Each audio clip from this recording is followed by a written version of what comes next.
So, fun fact, we have a dinosaur mascot.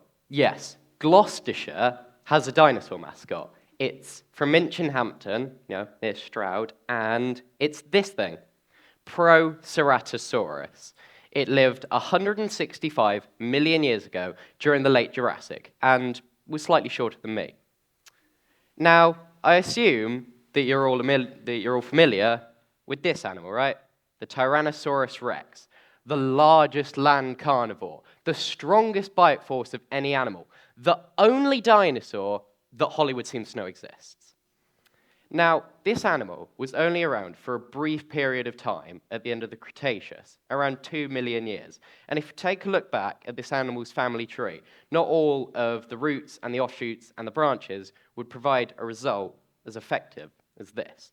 What if I was to tell you that this was related to this? Plot twist, I know. More accurately, that this was the earliest known ancestor of this. A wise man once said, life finds a way. But today, I want to show you how life finds a way. Hold on to your butts and grab your shears, because this tree is tangled. Now, we begin our journey 165 million years ago during the late Jurassic, with a dinosaur family called the Proceratosauridae, which includes animals like, you guessed it, our Proceratosaurus friend from earlier, which was approximately 9 feet long, and other animals like Guanlong from China. Now, what was characteristic about these animals up until 100 million years ago with dinosaurs like Zhongguanlong was that they were all covered in a kind of feathers, or proto-feathers. This, along with their re-emergence in later animals like Tyrannosaurus, further enforces the link between dinosaurs and birds. Now, these earlier tyrannosaurs did not boast the powerful jaws that later animals like T-Rex had, so they most likely relied on sharper claws and the ability to hunt in packs in order to pin down and consume their prey. Now, as these animals got larger and their jaws got stronger, the utility of their claws and their arms diminished.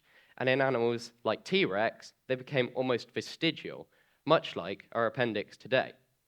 Finally, after 80 million years of slow and tedious size increase, evolution decided to kick you into overdrive.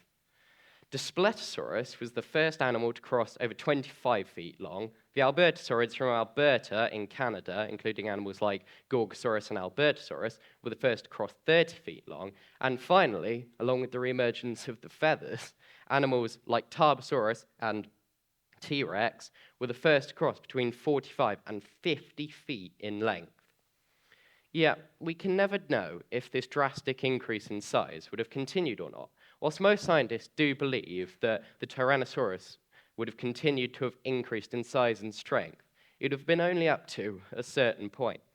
The upper boundaries of this point place the largest of the species at around 60 feet in length, as any animal larger than so would have a hard time moving and hunting and, well, mating, and would most likely starve. It's been a long journey for all of us, and if you can't remember everything I've told you today, to be honest, I've told you a lot, just remember this next thing. The next time that, I don't know, you pick on someone because they're smaller than you, or they're puny, or they look weird, just remember that after 80 million years of evolution, their descendants might be able to absolutely kick your butt. Thank you. Fantastic. I'm always delighted when dinosaurs come up as well. It's like my favourite topic. When the judges go out, I'll tell you my favourite dinosaur story. Not just now, because we don't have time. Remind me of that. And props as well. You can't have FameLab without some props. We've already got a cheese sandwich, and now we've got some dinosaurs on stage. I think the first dinosaurs to ever grace the stage of FameLab Academy. Possibly. Now, let's find out if we've got any questions from the judges. Adam, did you maybe want to kick us off? Yeah, sure. FameLab's all about science communication. You mentioned Hollywood. I just wondered what you thought. Do you think Jurassic Park and that sort of film of series, do you think they've done a good job at putting the science across, or not such a I would say for the first film, for the time, it was pretty accurate because there weren't any kind of like discoveries that had feathers. I think the earliest was like Archaeopteryx in the early 2000s, and so for the time they were accurate. But with later discoveries with like feathered animals like Pyroraptor and Therizinosaurus, they couldn't really switch because they'd already established an iconic look with the dinosaurs, and people seemed to like that. So they explain it away with like using frog DNA or something. So like in the latest movie, you get that like the classic look, but then they're also like, oh, we have 100% pure dinosaurs to give people like the feathered dinosaurs. So it's like a maybe good job. Okay, thank you very much. A great film, I love it. Joe, what would you like to ask?